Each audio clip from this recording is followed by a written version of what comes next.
안녕하세요. 저 협동조합 합회장 장승권이라고 합니다. 뭐 다 아는 분들 들어와 있지만은 또 처음 뵙는 분도 있을 것 같은데 인사드리면서 시작하겠습니다.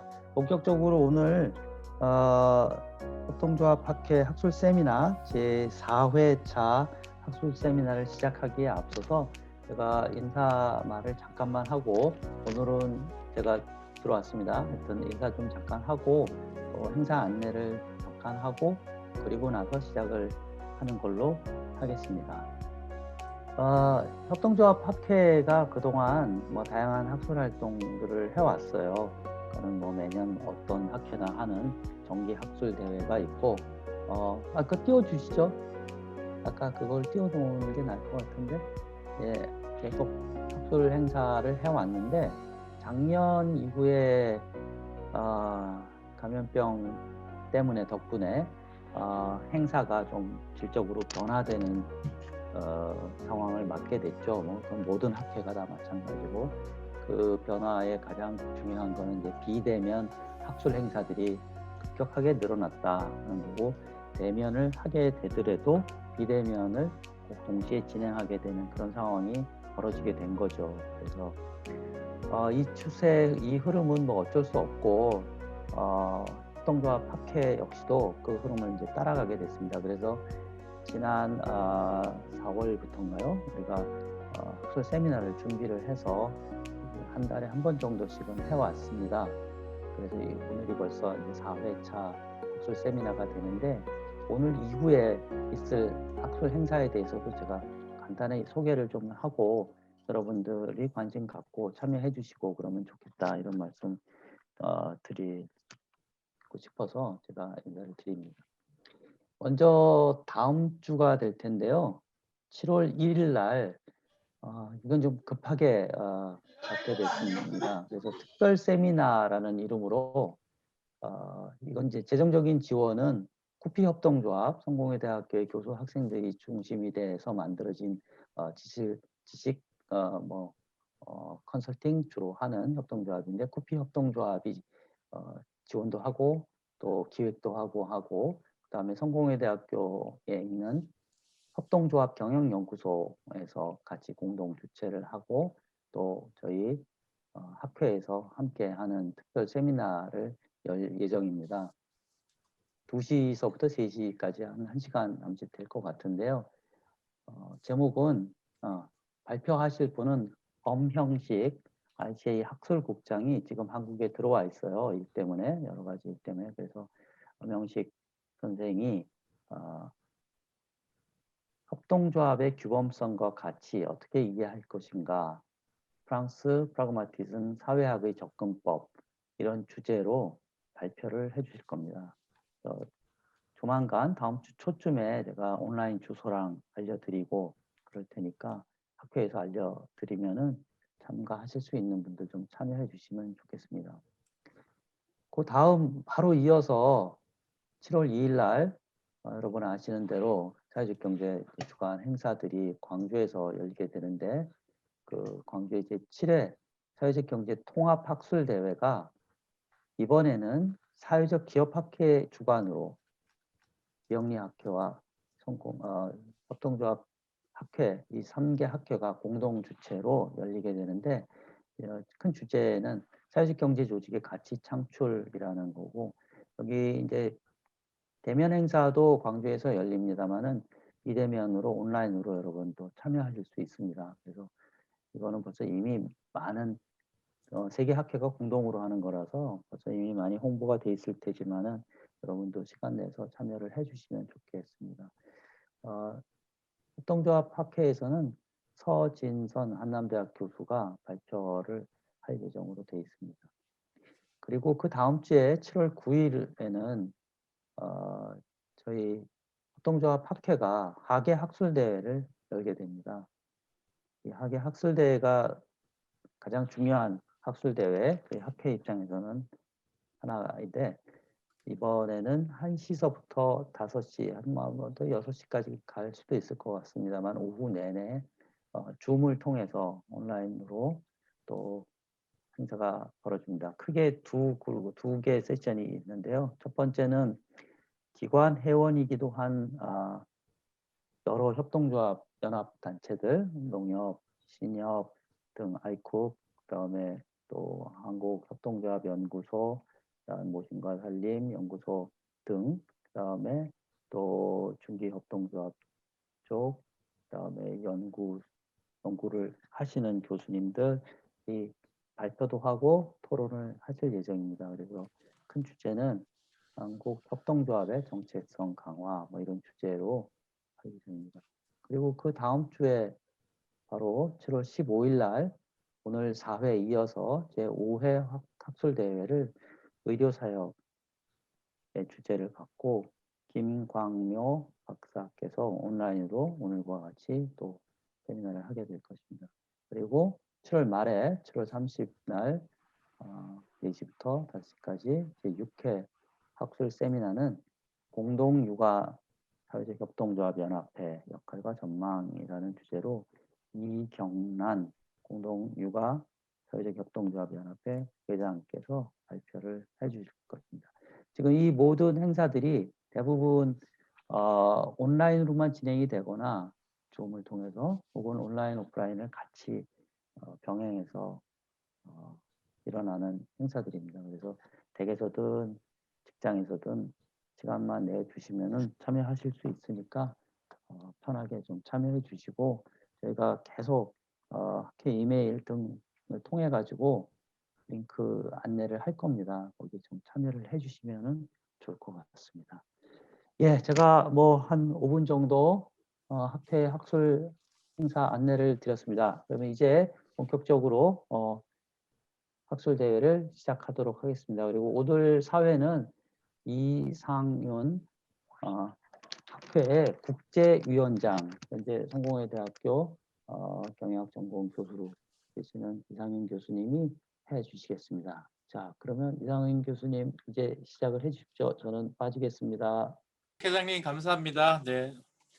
우리 이렇게 금요일 오후인데도요 많이 참여해 주셔서 감사합니다. 제4회 협동조합 학회 학술 세미나를 시작하겠습니다. 이제 오늘 주제는 노동자 협동조합의 노동자 지위에 관련된 것이고요. 이제 발표는 정숙희 박사님께서 해주실 텐데요. 지금 현재 도심권 서울특별시 노동자 종합지원센터에 계십니다. 그다음 토론에 대해서는요 박강태 회장님께서 해주실 텐데요. 일하는 사람들의 협동조합 연합회에 지금 계십니다. 발표는 한 20분 정도, 토론도 한 5분에서 10분 사이. 그리고 오늘 참여자 분들께서는 우리가 이렇게 줌 회의이기 때문에 서로 같이 말을 하면 좀 이제 혼선이 있을 수 있을 테니까요. 채팅방에 궁금하신 사항들을 올려주시면요. 그 순서에 맞게 이렇게 좀 하는 걸로 진행을 하도록 하겠습니다. 그래서 뭐 발언권도 또 누가 독점하는 것보다 이렇게 조금 미리 좀 생각해 주시고 그 순서에 맞게 진행을 하도록 하겠습니다. 자, 그러면은 지금부터 우리 정숙희 박사님의 노동자 협동조합의 노동자 지위에 대해서 아주 의미 깊은 어떤 토론이라고 발표고 토론 진행이라고 생각합니다. 그래서 오늘 일단 한번 좀 들어보고요. 경청을 해주시면 감사하겠습니다. 네, 진행 부탁드리겠습니다. 그래서 오늘은 제가 특별히 이제 그 협동조합에서 같이 이제 학습을 하는 거기 때문에 이제 좀 그리고 노동자 지위에 대해서 하다 보니까 이제 노동법상의 이제 근로자 개념이라든지 이런 부분들을 좀 적나라하게 적시를 하다 보니까 좀 글이 많아졌습니다. 원래 PT는 글이 많지 않게 하는 게 원칙인데 저희는 이제 학습이기 때문에 그러한 방향으로 했다라고 좀 이해해 주시면 될 것 같습니다. 그리고 여기에 작성은 많이 돼 있지만 이제 제가 되도록이면 빨리빨리 지나가도록 하고요. 또 이제 다 이미 오랫동안 협동조합을 하신 분들이기 때문에 기본적인 개념은 다 알고 계시니까 거기에 대해서는 제가 좀 이렇게 스킵하고 넘어가도록 그렇게 하겠습니다. 그러면 먼저 이제 앞에서 우리 이상윤 교수님께서 말씀해 주신 대로 노동자 협동조합 조합원의 이제 노동자 지위에 대해서 오늘 좀 학습을 하도록 그렇게 하겠습니다. 그래서 목차는 제가 4개로 뽑았습니다. 협동조합의 형성과 발전, 그리고 우리나라의 또 이제 형성과 발전은 어떤지, 그리고 협동조합 기본법과 노동자 협동조합, 현재 그 협동조합 기본법에서 노동자 협동조합을 어떤 방식으로 규정하고 있는지, 그리고 노동자 협동조합의 이제 조합원 노동자 지위는 근로기준법 검토하고 노동조합 검토로 이렇게 간단하게 좀 했습니다. 자, 그러면 먼저 협동조합의 형성과 발전 역사는 이미 알고 계시는데 다들 보면 이제 외국의 경우만 하시길래 저는 좀 이제 16세기에 우리 이제 그 야두촌에서 일어났던 이제 그 사회계약제라는 거를 좀 이렇게 넣어봤습니다. 그래서 또 다행히 보니까 한국방송통신대학에서도 그렇게 교육을 하고 있더라고요. 그래서 외국만이 아니라 우리나라에서도 이미 협동 공동체가 있었다라고 이제 이렇게 말씀을 드리고, 다만 이제 이러한 협동 공동체가 어떤 규정 또 이러한 부분으로 정립되지 못한 아쉬움은 있지만 그래도 우리 민족이 협동 공동체라는 그 점에서는 상당히 많은 이제 그런 노하우를 가지고 있다라고 보여집니다. 그리고 이제 그 협동조합에서 보면은 이제 대부분 19세기 이제 우리 그 농업협동조합 그리고 노동자 협동조합 또 이제 소비자 신용으로 이렇게 발달을 해서, 그렇다면 협동조합이 도대체 이 사회에 어떤 영향을 끼쳤나라고 했을 때는 이제 경제 성장과 소득의 향상 그리고 민주주의와 인권의 향상이라는 거에 가장 좀 이렇게 기여를 했다라고 뽑을 수가 있겠습니다. 일반 자본과 좀 다른 점이죠. 그리고 이제 노동자 협동조합은 최초 프랑스에서 시작해가지고 프랑스의 자영업자, 일종의 우리로 말하자면 목수라든지 이런 분들이 시작해서 이탈리아, 스페인이 좀 대표적이라고 볼 수가 있겠습니다. 그리고 협동조합은 이제 95년도에 ICA에서 이제 협동조합이 도대체 뭐냐라고 했을 때 이제 협동조합은 조합원들이 공동으로 소유하고 또 이제 민주적으로 관리하는 기업을 통해서 조합원들의 공동의 경제적, 사회적, 문화적 필요와 열망을 충족시키기 위해서 자발적으로 결성한 이제 자율적 결사체다라고 정의를 했다라는 것까지 이제 드리고, 그다음 밑에 이제 제가 좀 이렇게 그 한국방송통신대학에서 구분하고 있는 그러한 부분들을 참조해서 조금 더 가미를 했습니다, 여기에다. 그래서 저는 이제 기능이나 이런 것들은 제가 써놓은 겁니다. 그래서 그동안 좀 협동조합에 대해서 많이 저도 이제 공부를 하고 또 이제 저희 협동조합 이제 연구가 있어요. 그 연구 그룹이 있어가지고 몇 년간 지금 하고 있는데 이제 그런 부분들에서 제가 일단 거기서 구상을 해서 좀 적어 놓은 겁니다. 그리고 ICA는 이제 협동조합 자료자립 자치를 이제 기본 원칙으로 해서 이제 가치와 윤리적 가치 그리고 이제 7개 운영 원칙 그리고 이제 끝으로는 인류의 어떤 시대적 과제를 좀 제시를 했다라고 볼 수가 있겠습니다. 그래서 기본 가치나 윤리적 가치 그리고 운영 원칙은 이미 알고 계시지만 시대적 과제로서 도대체 협동조합이 어떻게 나아가야 되는지 이러한 부분들은 좀 우리가 눈여겨볼 필요가 있다라고 보여집니다.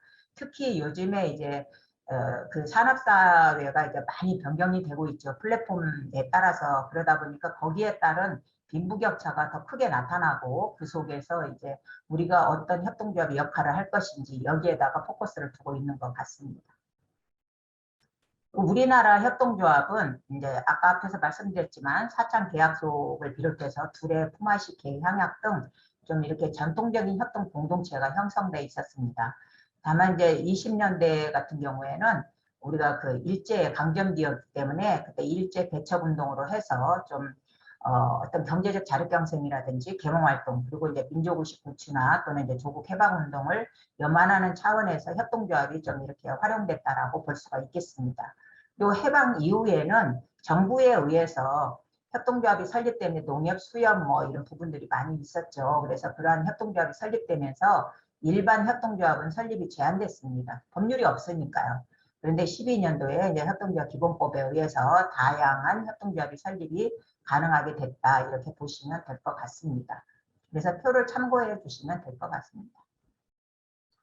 그렇다면 이제 그 협동조합의 기본법상의 노동자 협동조합은 어떻게 되어 있나라고 했을 때 그 특징을 좀 살펴보면 우리가 2011년도에 이제 손학규위원회에서 발의되고 통과되고 5인 이상 설립이 이제 가능하다 그래서 많은 이제 뭐 사업자, 소비자, 직원, 다중 뭐 사회적 협동조합 이런 협동조합들이 다양하게 설립할 수 있게 됐지만 거기에서 특별히 우리가 좀 우리 기본법에서 좀 다른 외국과 다른 점은 노동자 협동조합을 사업자 협동조합과 직원 협동조합으로 구분을 했다는 점입니다.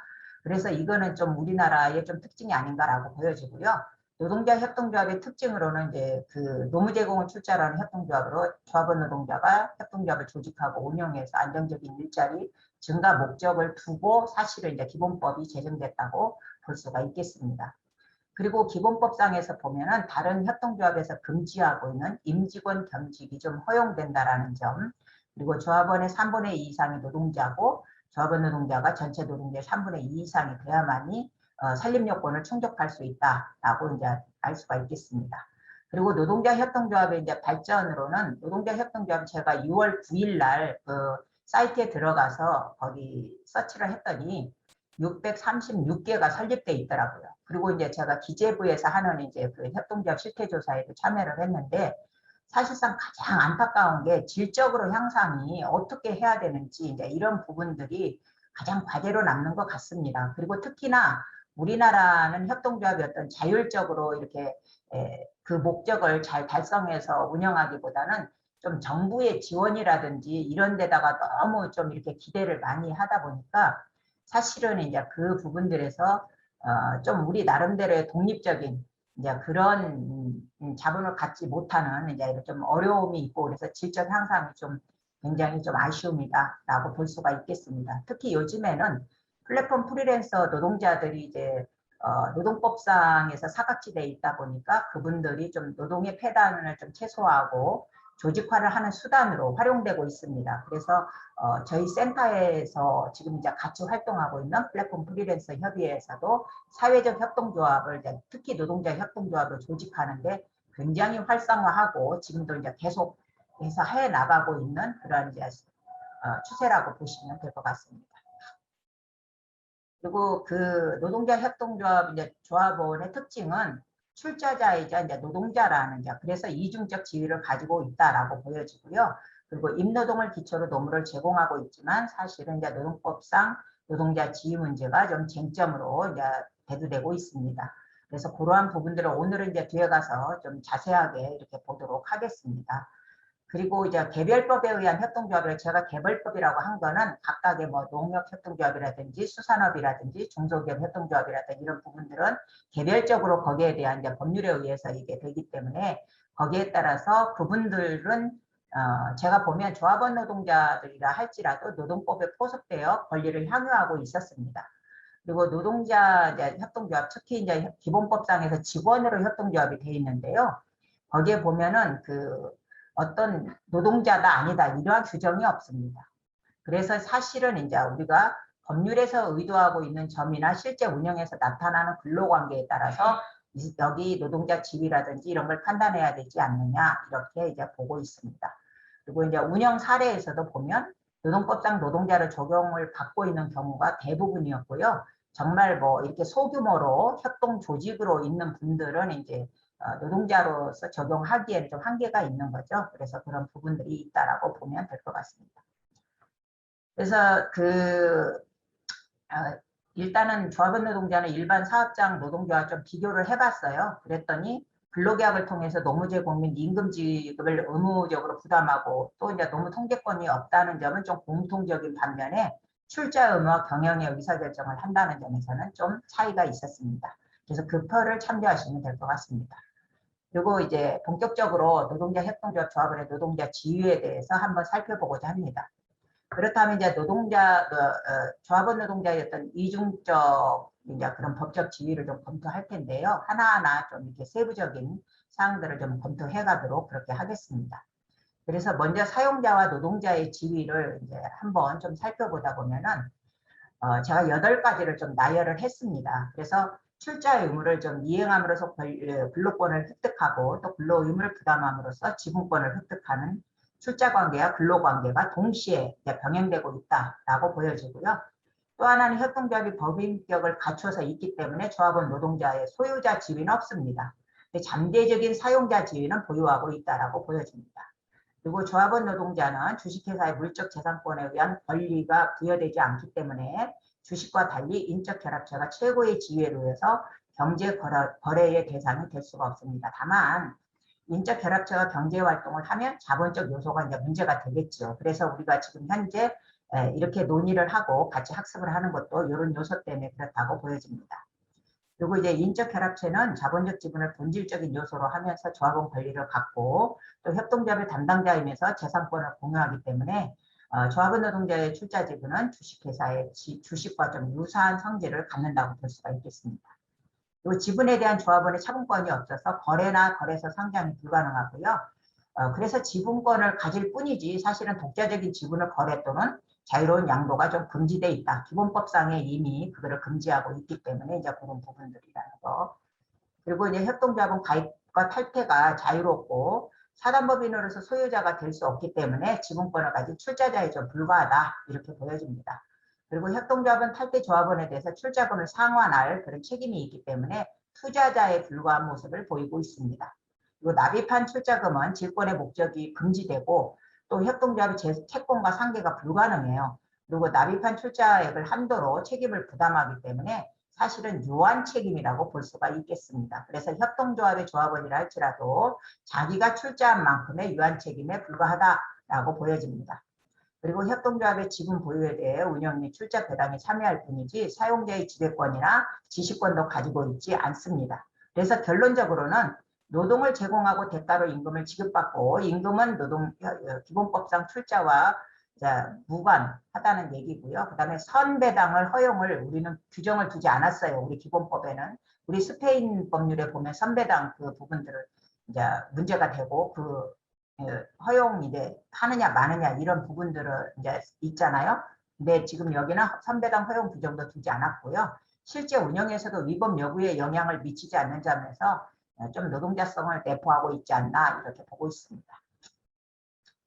그리고 그렇다면 그 조합원 노동자가 경영 통제자로서의 지위가 있느냐라고 봤을 때 우리가 보면은 이제 협동조합을 평등 지배 원칙으로 해서 1인 1표 의결권을 행사하잖아요. 주식과 달리.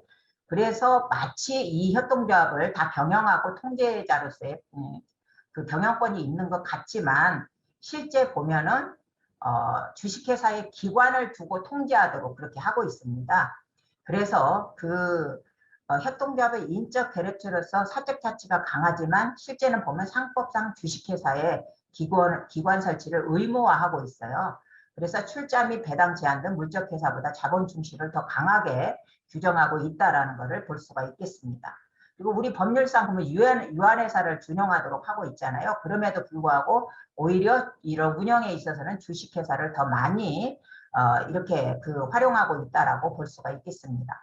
그리고 조합원 노동자는 상법상 주주총회와 같이 총회에서 의결권 행사에 참여하고 실질적인 경영은 이사회에서 하고 200인 이상은 특히나 대의원을 두어서도 가능하도록 하고 있기 때문에 사실은 간접 통제를 인정하고 있다라고 보여집니다. 그리고 규모가 클수록 노동자는 사실은 근창법에 의한 경영에 참여하는 모습과 유사한 모습을 보이고 있습니다. 그리고 이제 조합원 노동자의 취업규칙 등에 의한 징계가 가능하도록 되어 있거든요. 그래서 협동조합에 대한 의결권을 상실하게 됩니다. 그래서 징계를 받게 되면. 그래서 조합원 노동자의 통제권은 더욱 약화되는 경향을 보인다. 그래서 실제는 그 조합원 노동자가 경영 통제자로서의 통제권보다는 법률로서 이제 약화시켜 놨기 때문에 노동자로서의 지위가 더 강화되지 않느냐 이런 부분으로 보고 있습니다.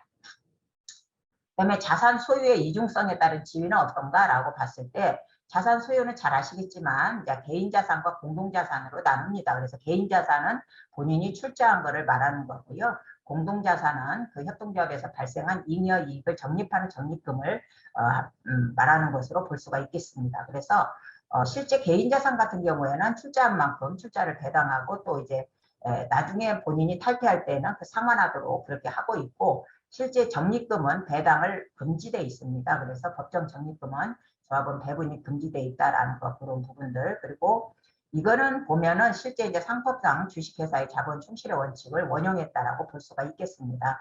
그래서 민법상 조합 또 상법상 동업계약 및 자영업 등과 명확하게 좀 구별되는 협동조합만이 가지는 특징이 아닌가 이렇게 보여집니다. 그래서 그렇다면 우리가 노동자 지위를 우리나라만이 아니라 외국은 어떻게 보고 있을까라고 해서 이제 제가 그걸 뽑아봤는데요. 독일은 기본적으로 인적 결합을 좀 강조해서 한 명회사나 합자회사를 모체로 하고 있어요. 그렇기 때문에 노동자 지위를 부정하고 있고요. 프랑스 같은 경우에는 주식회사를 모체로 하기 때문에 노동자 지위를 인정하고, 영국은 사실은 이제 임노동을 기반으로 하는 근로계약을 체결하는 사람은 다 노동자로 보자라고 해서 노동자 지위를 인정합니다. 그리고 이탈리아 같은 경우에도 역시 임노동 기반의 근로계약 체제의 선택을 법률로 허용하고 있어서 노동자 지위를 인정하고 있고요. 스페인 같은 경우에는 결사체전 계약으로 보기 때문에 노동자 지위를 인정하지 않습니다.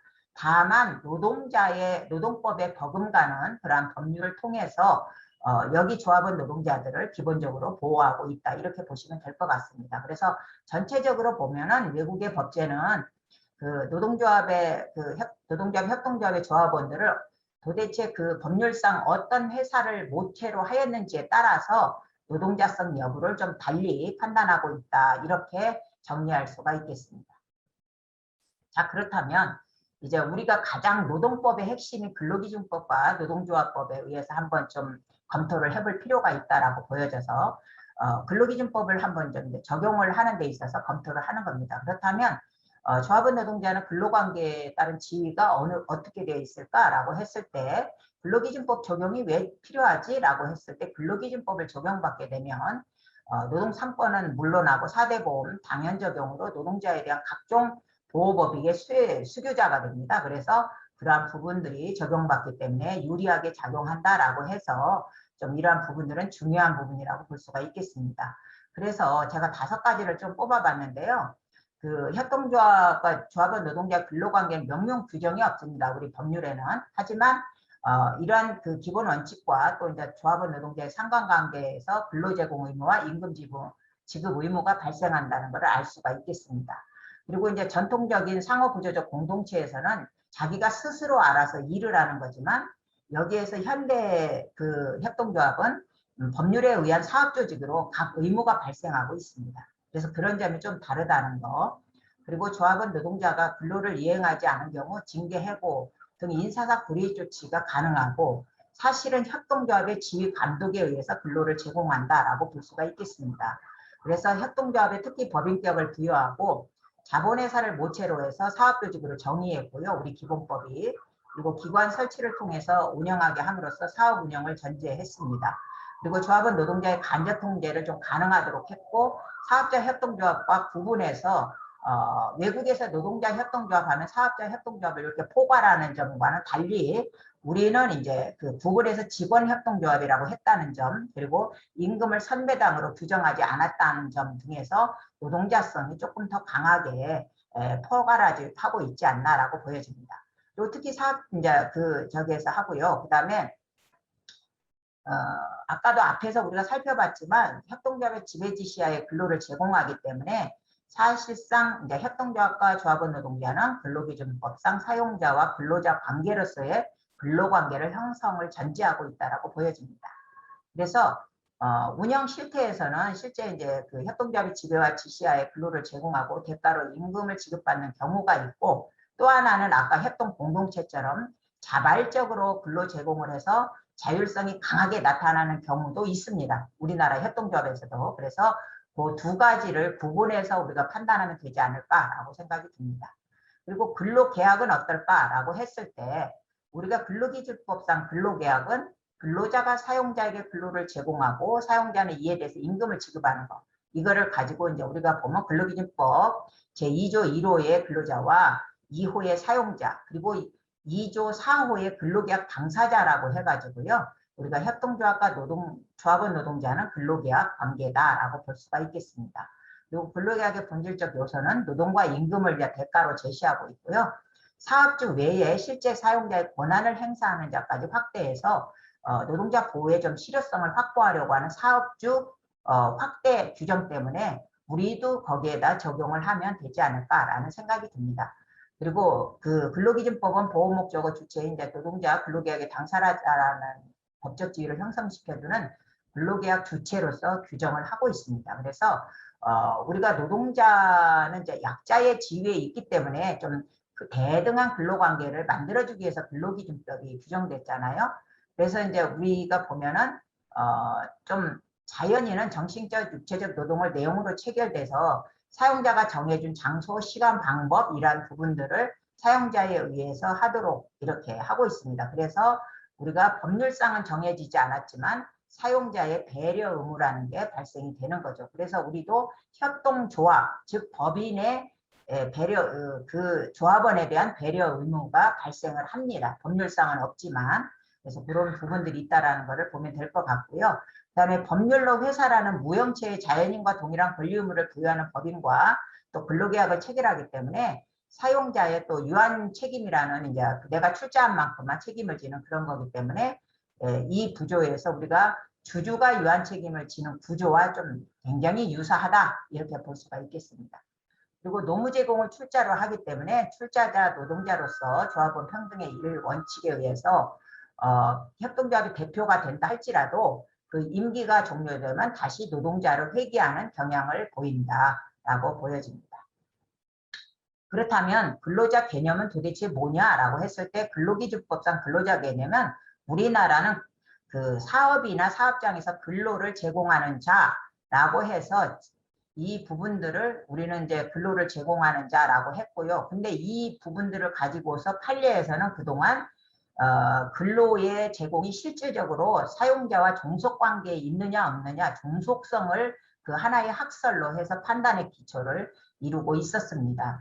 근데 이러한 판례도 처음에는 굉장히 이렇게 타이트하게 이제 판단을 하다가 점점점 지금은 완화하는 이제 그런 단계로 간다라고 보여지고요. 실제 이러한 종속성이 도대체 어디서 왔을까? 우리 법률에도 없는 종속성이 어디서 왔지? 라고 한다면 독일에서 노동자 개념을 실정법률에서 정하지 않고 있어요. 독일은. 우리는 근로자 개념을 정하고 있지만 그래서 로마법의 기초에서 근로관계의 본질을 규명하고 근로자 개념을 종속 노동으로 정의했습니다. 독일은.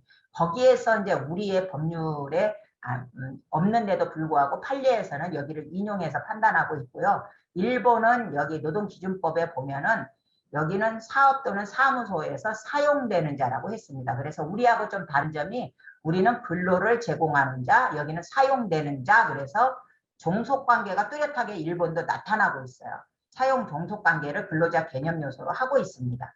그런데 우리는 그런 부분들은 없는데도 불구하고 아직까지도 사용 종속관계를 판단 기준으로 하고 있기 때문에 이제 또 학설도 이제 좀 이렇게 통설도 여기 이제 판례 입장을 지지하고 있기 때문에 현재는 그런 관계에서 판단하고 있다 이렇게 보시면 될 것 같습니다.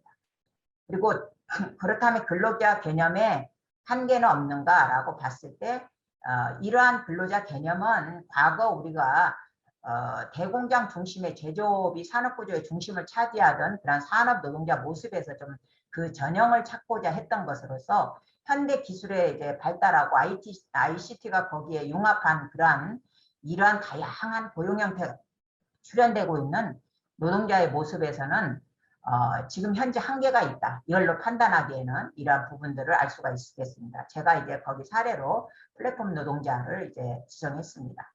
그리고 노동법은 대등한 지위에서 계약 당사자가 될 수 없는 노동자를 사회적 보호가 필요한 약자라는 명제에서 사실은 이제 개념을 유지하고 거기에서 보호하고자 했습니다. 그런데 이제 이러한 부분들이 오히려 이 그 플랫폼 노동자를 사각지대로 몰아내는 결과를 초래하고 있다라는 거죠. 그래서 이제 이러한 부분들이 사실은 이제 좀 달라져야 되는 이제 그런 지점이고, 처음에는 배달 종사자의 근로자성을 부정해서 산재를 인정하지 않았지만 또 한편에서는 배달 노동자를 인정해서 또 산재를 적용시키는 그러한 사례도 있습니다. 그래서 점점 이렇게 완화된 판례로 가고 있지만 아직까지도 이러한 근로자 개념 현재 종속성이라는 거기에 있기 때문에 많은 근로자들이 사실은 사회적으로 약자임에도 불구하고 노동법의 사각지대에서 굉장히 어려움을 겪고 오히려 우리 사회의 빈부격차를 강화시키는 결과를 초래하고 있다라고 보여집니다. 그다음에 아까 앞에서 이제 사용 종속에서 종속성이 도대체 뭐지? 라고 했을 때 판례에서의 종속성은 우리가 보면 판례에서는 지금 9가지를 제시하고 있어요. 그래서 이 9가지를 다 해야지 종속성이 인정된다. 최초는 그랬습니다. 그런데 지금은 몇 가지만 이렇게 해도 이제 종속성을 한다든지 뭐 이런 부분들을 판단하고 있습니다. 그래서 임금 노동자와 자영업자의 경계선이 좀 모호해지는 현대사회 변화에 따라서 종속관계도 좀 모호하고 또 이제 협동조합의 이사장은 조합원 노동자와 동일한 잠재적 노동자로서 임기 동안 사용자를 위해서 행위하는 자에 불과하다. 그래서 근로기준법상은 사용자가 될 수 있습니다. 왜냐하면 근로기준법상은 사용자를 확대했어요. 사용자를 위하여 행위하는 자도 사용자다라고 보고 있습니다. 근로기준법은. 그래서 그 협동조합의 이사장은 사용자로서 그 임기 동안은 사용자로서 이제 구분을 받는다라고 볼 수가 있겠습니다. 그럼 근로자 개념을 확장할 수는 없을까라고 했을 때 현재 ILO를 비롯해서 국제적으로는 이미 근로자 개념의 확장을 시도하고 있고요. 많은 부분에서 근로자 개념을 확장하고 있습니다. 그래서 그 임노동 관계에 있다라고 하면은 근로자로 봐야 된다라고 하면서 이제 그렇게 판단을 하고 있죠. 그래서 우리가 이제 ILO 고용관계 권고라든지 고용관계 지표라든지 이런 것들을 보면은 그 부분들에서 찾을 수가 있습니다. 그래서 표를 참고하시면 되겠습니다. 그리고 그 시코파, 우리가 노동조합의 국제적 기구라고 할 수가 있는 시코파에서도 조합원 노동자와 협동조합 관계를 임노동 관계로 보아서 노동법 및 사회보험법을 적용하도록 권고하고 있습니다. 그리고 이제 국제적인 이제 노동자 정의로서도 협동조합 즉 기본법상 직원협동조합보다는 넓은 의미의 사업자 노동조합 특수고용 형태 프리랜서가 직원협동조합의 조합원 노동자로 좀 포섭될 여지를 가지고 있다라고 보여집니다. 그래서 국제적으로는 이렇게 이제 확장되고 있다라고 보면 될 것 같습니다. 그래서 근로자 개념의 확장은 산업구조에 따른 변화에서 그때마다 노동자 개념을 법률로 정의하는 것은 굉장히 어렵습니다. 우리는 노사관계가 굉장히 이렇게 첨예하게 대립되어 있기 때문에 법 한번 고치려면 정말 모든 사람들이 다 그냥 학을 띄어요. 그런데 그렇기 때문에 이제 그 노동자성을 오히려 인적 종속성이 아닌 임금과 노동이라는 대가관계에서 찾는다면 현행 법률상에서도 노동자 개념 확장은 가능할 걸로 봅니다. 그래서 판례가 사실은 이제 종속성이라는 그거를 좀 바꿔버린다. 판단 기준을 바꾸면 가능하다라고 보여집니다. 그 다음 노동조합 설립은 그럼 가능합니까? 라고 했을 때 우리가 노동자 개념에서 근로기준법보다는 노동조합 및 노동관계 조정법에서 약칭으로 노조법이라고 하겠습니다. 그 노조법에서 오히려 근로자 개념을 확장 이렇게 인정하고 있습니다. 그래서 우리가 보면 사실은 이제 뭐 그 회사에 고용되지 않았음에도 일반 노동조합이라고 해서 지역 일반 노동조합도 이렇게 할 수 있도록 그렇게 허용하고 있잖아요. 그러한 부분들을 보면 알 수가 있습니다. 그래서 우리가 여기에서 보면 실제 이제 그 노조법은 사용자와 노동자라는 이중적 지위를 인정하고 있어요. 그래서 노조법 2조 및 제5조의 규정에 의해서 근로자가 아닌 자 또는 사용자 또는 항상 그 이익을 대표하여 행동하는 자는 노조법에 가입이 못하도록 돼 있죠. 그러니까 사용자의 그 편에 있는 사람은 그래서 우리 협동조합에 있는 이사장도 그 이사장의 지위를 유지하는 한 노동조합의 조합원이 될 수가 없는 겁니다. 그래서 잠시 나왔다 다시 이제 노동자로 돌아오면 들어갈 수가 있다라고 볼 수가 있겠습니다. 그리고 전통적인 협동조합은 이제 소규모 출자자고 또 이제 공동체 조직이었기 때문에 그때 당시로는 이제 좀 우리가 의문을 제기할 수가 있겠죠. 노동자? 아니죠. 자발적으로 하는 공동체 조직이죠. 라고 할 수가 있겠지만 현대 협동조합은 자본주의 시장경제 체제에서 경영 규모의 확대와 대규모 자본 조달 요구에 따라서 자본 기업형으로 변화되고 있습니다. 그래서 소유와 경영이 분리되고 있습니다. 그래서 이러한 부분들을 따라서 한다면 우리가 노동조합법상 노동조합도 설립이 가능하다. 그래서 실제 이제 노동조합을 하고 있는 협동조합도 있죠. 예, 그래서 그런 부분들을 참고하시면 될 것 같습니다. 제가 지금 여기에서 저희 센터에서 플랫폼 프리랜서 협의회들한테 지도를 할 때에도 사회적 협동조합에 하고 계시지만 노동조합으로서도 가능하다라는 것을 지금 하고 있습니다. 그리고 단체교섭권 같은 것도 그럼 단체교섭도 할 수 있습니까? 라고 하면은 네, 가능합니다. 라고 저는 먼저 말씀을 드리겠습니다. 그래서 그 여기에서 보면 제가 파란색으로 일부러 놨습니다. 그것만 읽겠습니다. 법인이 아닌 노동조합의 조합원이 협동조합의 조합원이 되는 경우 뭐 이런 부분들을 여기서 보면은 법인이 아닌 노동조합의 조합원이 협동조합의 조합원이 되는 경우 이런 부분으로 해서 사용자인 협동조합의 구성원으로서 지위를 갖게 되기 때문에 당의 노동조합의 조합원은 동시에 협동조합 조합원이 될 수 없다라고 해서 제가 거기에 어떻게 하면은 그거를 할 수 있는지 좀 오히려 이제 협동조합 기본법에 협동조합 정관으로 좀 조합원이 될 수 없는 자를 거기에다가 명시해 놓으면 이러한 부분들이 서로 갈등하거나 이러한 부분들이 없을 것 같다라고 해서 거기다 제가 명시를 해놨습니다.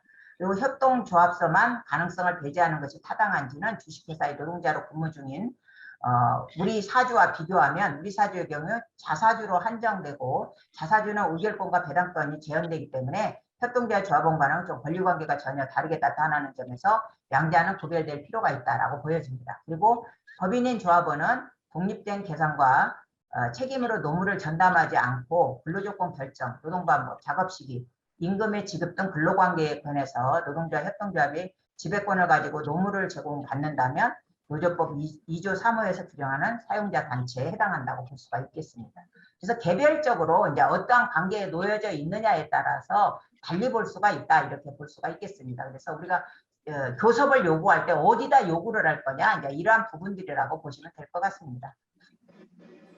그리고 이제 단체 교섭권에서 한 번 더 보면 그렇다면 단체 교섭 대상이나 그 범위는 어디까지 해야 돼? 라고 했을 때 대상은 이제 당사자는 조합원 노동자 중에서 선출된 경영진과 노동자를 대표하는 기구에다 하면 될 거라고 보여지고요. 거기에 프랑스 같은 경우에 보면은 이 부분들을 좀 참고하면 될 것 같습니다. 그래서 프랑스는 50인 이상의 그 노동자를 고용한 기업은 기업위원회를 의무적으로 구성하도록 돼 있고요. 그래서 여기다가 이제 교섭을 요구하는 거죠. 그리고 노동조합 조직들을 4개로 구성되는 노동자 대표들을 두어서 역할을 좀 명확하게 구분하고 있습니다. 그래서 조합원 노동자 중 임원으로 선출된 자는 그 임기 동안 노동자 대의기구의 구성원이 될 수가 없는 거죠. 그래서 양 당사자의 역할에 이제 좀 역할을 명확화해가지고 하다 보면은 사실은 이제 노사 간의 이제 교섭이라는 우리가 일반 민간 기업에서 할 수 있는 그런 명확한 부분은 아니지만 거기서 할 수가 있겠다라고 보여지고요. 단체 교섭 범위는 유럽 각국의 나라들은 임금 근로조건 근로계약에 수반하는 권리를 비롯해서 사회 경제적 안정을 폭넓은 정책 방안과 실행 계획을 수립한 목적으로 이렇게 하고 있어요. 이거는 왜 그러냐면 그 사람들은 산별노조 체제이기 때문에 그렇습니다. 그래서 우리도 협동조합이 산별노조 체제로 갖추어진다면 사실은 우리만의 정책을 만들어낼 수가 있고 노사정 대화를 좀 이렇게 경사노위에다도 요구할 수가 있고 이렇게 할 수가 있을 것 같습니다. 그래서 협동조합 기본법이나 실제 운영 실태에서 조합원 노동자의 근로조건 등의 이해관계에서 발생하는 요구를 민주적인 운영으로 담보하기에는 좀 한계가 있잖아요. 그렇기 때문에 협동조합은 다양한 이해관계자들이 모여 운영하고 있는 만큼 노동조합의 역할이 좀 중요하다고 보여집니다. 그리고 무제한적인 요구보다는 협동조합 정관으로 교섭 범위를 정하는 것도 좀 상호 갈등을 줄이는 한 방법이 아닐까라고 생각합니다. 그래서 어쨌든 협동조합이라는 그 부분들에서는 노동조합이 뭐가 필요해요? 우리끼리 잘하면 되지. 근데 사실은 제가 협동조합 여러 군데를 실제 그 실태를 다 파헤치고 연구도 많이 했어요. 그런데 가보면 돈이 있는 곳에서는 항상 부정이 있더라고요. 그래서 이제 그러한 부분들을 우리가 오히려 민주적인 운영을 담보하기에도 노동조합이 필요하다라고 보여졌던 겁니다. 그리고 이제 단체 교섭에서 이제 또 보게 되면은 이제 그 기업 단위의 임금 교섭을 넘어서 좀 이렇게 사회적으로 우리가 어떤 그 주체적 역할을 할 수 있는 그러한 부분으로 그래서 고용 창출 및 보호 그리고 경로 개발, 뭐 지역 인적 자원 등 각각의 이제 로컬 이제 그런 혁신이라든지 이런 것들도 같이 좀 할 수 있는 그런 역할이 있지 않을까. 그래서 외국에서는 산별 노조로서 이탈리아나 이런 데서 좀 이렇게 그런 모체를 찾을 수가 있을 것 같습니다. 그리고 스페인은 자영업자로 간주되지만 단체 협약이 조합원 노동자에게 반드시 적용되는 건 아니기 때문에 상대적으로 낮은 수준을 유지할 가능성이 좀 우려가 있다라고 보여질 수 있습니다. 스페인은. 그리고 이탈리아 특정 조건과 구체적 절차가 좀 충족되는 경우는 법적으로 조합원 노동자의 예외적으로 처우도 합의된 임금을 경영유기 해결을 목적으로 삭감하는 것은 출자자로서 조합원의 자율적 의사결정을 허용해요. 그래서 정관에 이러한 부분들을 우리가 왜 근로기준법, 노동조합법에 보면 불이익 변경을 할 때 근로자의 이제 과반수 이상의 그 동의를 받도록 하는 그러한 조항처럼 우리 정관에 그러한 부분들을 두게 되면은 오히려 이러한 부분들도 잘 유연하게 행사할 수 있을 것이다 라고 보여집니다.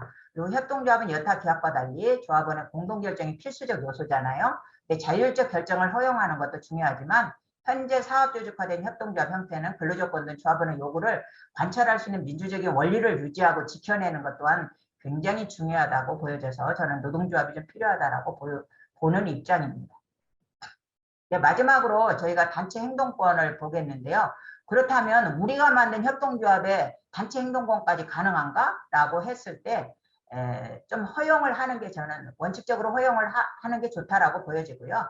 그 다음에 기업별 노조체제에서 자신이 선출한 사용자를 대상으로 파업을 한다는 것에 대해서 좀 많은 의문을 가지고 있는데 거기에 대해서 파업권은 협동조합이 사업조직화에 대해서 규모가 커지고 좀 자본이 축적되면 사실은 서로 다른 이해관계로 말미암아서 갈등 유발이 되고 특정 매딘이 협동조합을 장악하는 결과를 초래하고 있습니다. 실제 우리 기본법에서는 이제 출자를 제한해서 그렇게 못하도록 하고 있지만 실제 들어가 보면 그렇게 장악하고 있어요. 왜냐하면 대부분의 조합원들이 협동조합이 뭔지도 내가 조금의 생활을 위해서 거기에 참여하기 때문에 이제 그러한 현상이 있습니다. 그리고 특히 특정 조합원에 이제 의해서 협동조합이 지배되거나 전문 경영인 등에 의해서 민주적 운영의 약화 내지는 차단되는 것을 좀 지나치게 자본기업화되는 그래서 또 지나치게 주주처럼 돼버리는 결과를 초래하기 때문에 그 상황에서 지금 주식회사도 오히려 소액주주들을 더 많이 참여시키는 그런 법률로 가는 것처럼 우리도 이제 조합원 노동자의 최후의 수단으로서 파업권의 행사가 필요하다라고 보여집니다. 그래서 자본주의에서 협동조합은 언제든지 그 본질을 상실하고 변질될 가능성이 크다고 저는 봐요. 100% 저는 그렇게 일단 보고 있습니다. 그렇기 때문에 협동조합의 경험이 일치하는 특히 우리나라의 현실에서는 정부의 일자리 창출 정책과 또 조합원의 생계수단이 맞물려서 변질 가능성은 더욱 크다고 봅니다. 그래서 협동조합의 특성상 조합원 노동자에 대한 파업권을 허용하더라도 무분별한 남용은 쉽지 않을 것입니다. 영국에서도 이제 그 좀 모델을 찾을 수가 있는데요. 영국은 단체 행동권을 허용하고 있지만 사실상 하지 않는다고 그럽니다. 파업이 없다고 그래요. 그래서 그런 것처럼 내가 이 협동조합에서 협동조합 운영이 잘 돼서 나의 생활을 풍족하게 하고 또 사회적으로도 좋은 이제 그 선한 영향을 끼치려고 하는데 그렇게 섣불리 단체 행동권을 행사하는 그러한 일들은 좀 많이 안 할 것 같아요. 그래서 해줘야 되지 않느냐라는 차원에서 오늘 이렇게 좀 어수선하지만 학습을 해봤습니다. 예, 이상입니다. 감사합니다. 네, 정숙희 박사님 감사합니다. 대표적인 우리가 이제 정부의 비대칭 영역이 제가 생각하기에는 법률과 의료인데요. 특히 협동조합 관련해서 특히 노동자의 지위에 관해서 아주 해석을 잘 해주셔서 오늘 이해가 싹싹 됐습니다. 한편으로는 또 이 법률이라는 게 서로 싸움을 유발할 수도 있겠다라는 또 생각도 들고요. 맞습니다. 네, 한편으로는 갈등 수준이 낮으면 이렇게 법률적으로 갈 일도 별로 없을 것 같아서 이제 미국 같은 사회가 가장 갈등 수준이 높고 그렇기 때문에 로이어, 즉 법률가들도 많고 법률가들은 싸움이 붙어야지 또 그죠? 예, 먹고 살고. 먹고 사니까요, 그죠? 조금 그런 측면에서 조금 재미있는 생각이었습니다. 이제 좀 이따가